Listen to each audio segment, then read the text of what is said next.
Frack on. Welcome to the episode of Frack the Canon. This time we come with you with glorious purpose, as our main character says.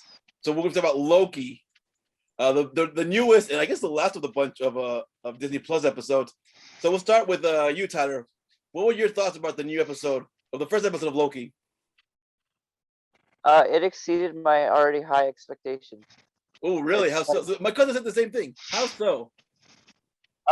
Well, the promo material is amazing for it. Obviously, it highlights the show's great cinematography.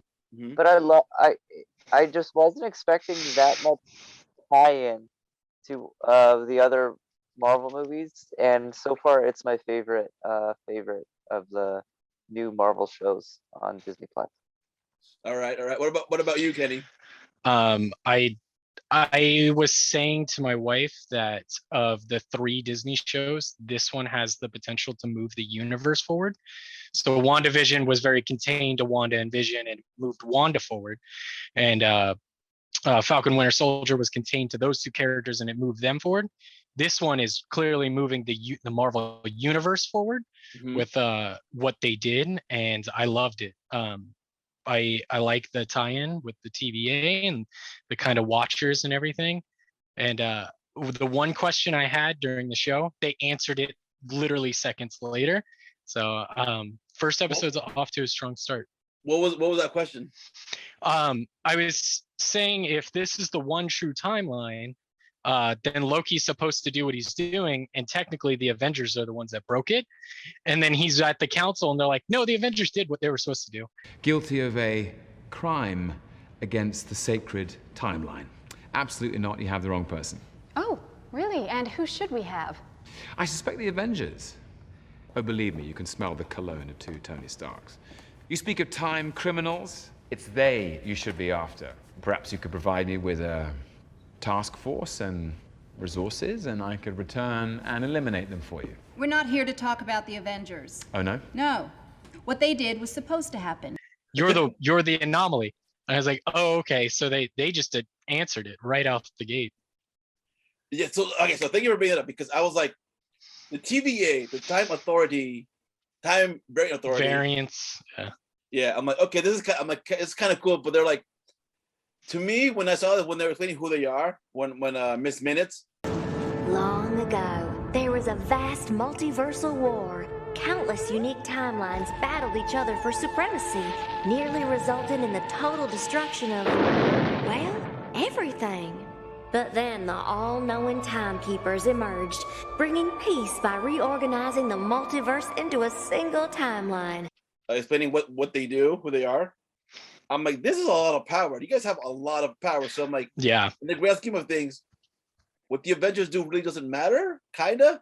Like, does that make any sense? What I'm saying? Like, I'm like, no, absolutely. Because I had the same thought. I was like, in the grand scheme of things, Thanos really wasn't that strong, and they even make a joke with like, they have all the power stones in their paperweights. What?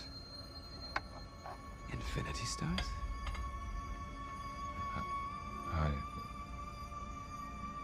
How do you have these? Oh, we actually got a lot of those. Yeah, some of the guys use them as paperweights. Some of them. Like, or all the Infinity Stones in their paperweights. Yeah. Tyler, you want to say something? No. I'm eagerly nodding because I'm agreeing with everything that's being said. Kenny's my muse, so that keep on. Yeah. Keep on praising. It set the bar very high. I don't know how many episodes.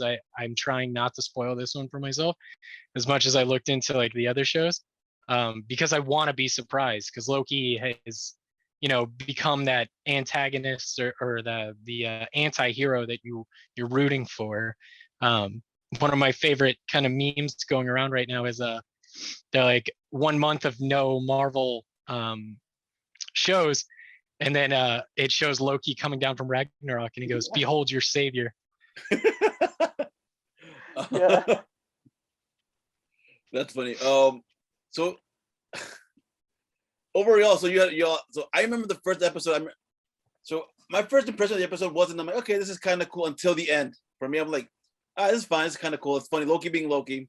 I did find him the most human out of all of them in this episode. I think till the very end when he's seeing his timeline, what's supposed to happen.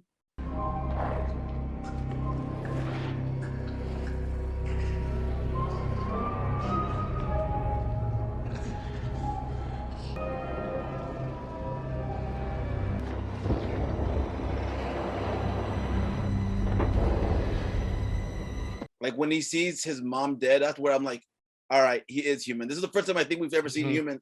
We've seen Loki this human. What did you guys think about that?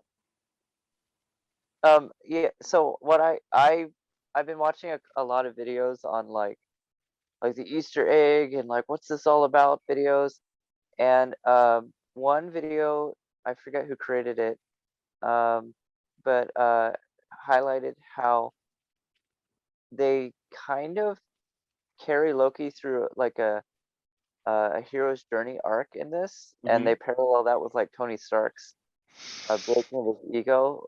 Like in the scene in the beginning where he's like in the desert, it's the same exact shot of when Tony Stark fell from the sky in like Ironmonger. And then fast forward to when Loki is humbled by watching his own death. When he says the line, "You'll never be a god" to Thanos, which is an amazing line to Thanos. Yeah. You will never be a god.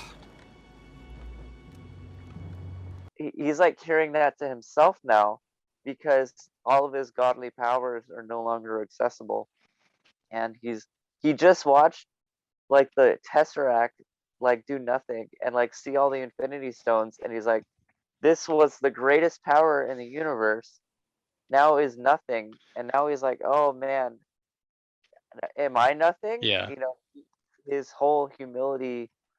I think it was the first time he was like out of it, like knew he couldn't win. Like even with Thanos, he tried to kill Thanos, in obviously to no avail.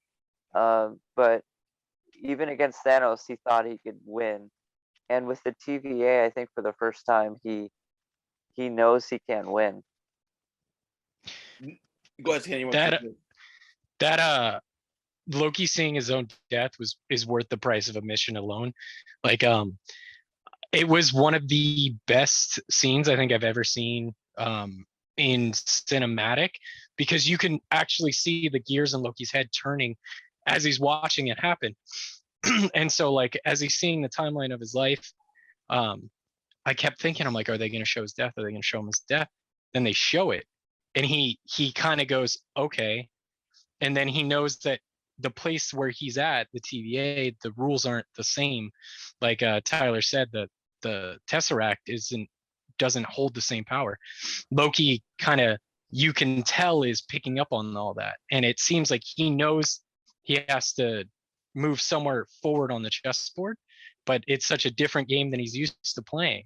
But they're taking it back to that god of mischief level really well, with how he is. Owen Wilson's character, by the way, we haven't even talked about. Fantastic. Talk about him. Fantastic. But like the way he's playing mind games with these characters around him, like it's showing that he has power himself as the god of mischief. That was really interesting. I loved how he kept messing with him, fracking with him with the little time thing. Yeah, that was So let's talk about. Go ahead. Sorry, go ahead. I was just saying, but the enforcer lady kept saying when she had the collar on, like, stop it. That was hilarious. I love that so much. I'm like, yes. So you want to talk about? Let's talk about the ending scene. To find out who the big bad is in this series. It's another Loki. It's a very Loki.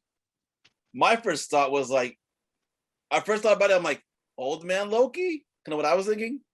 But then, did you guys see how when they're seeing his file, it says sex fluid? Yeah. I'm like, could it finally be the famous Lady Loki people keep talking about? Which I have no idea where it came from. You think it's Lady Loki? Yeah, the hooded character looks feminine. I was thinking it was probably Lady Loki. If it is Loki, I was thinking that's probably where they're gonna take it. I think so. Yeah, it kind of was going that way, huh? Like, but Yeah. because I mean, why if it's another Loki, why keep them hooded, right? Yeah. Keep that character hooded unless it's Lady Loki. They're waiting for that big reveal, episode 2. You think it's gonna be that soon? Yeah, because this is another short one. I think there's only is it only 6 episodes? Yeah, it's only 6 episodes. Yeah. Sorry, Kenny. No, yeah. I had figured it probably wasn't gonna be too long. I like what Disney's doing with it. Yeah. This might get a season 2. I don't know. We'll see where it goes, but I knew WandaVision was only gonna be a 1 season, and then Falcon and Winter Soldier did so well that they just piloted Captain America 4. Basically, it was like a soft pilot for Captain America 4, and then this. I think Loki's such a fan favorite character in the Marvel universe that this show might have legs to continue forward on its own if they don't bring him back into the movie universe. Yeah, I mean, and it go ahead, seems like they're. Oh no, just like what Kenny said, it seems like they're.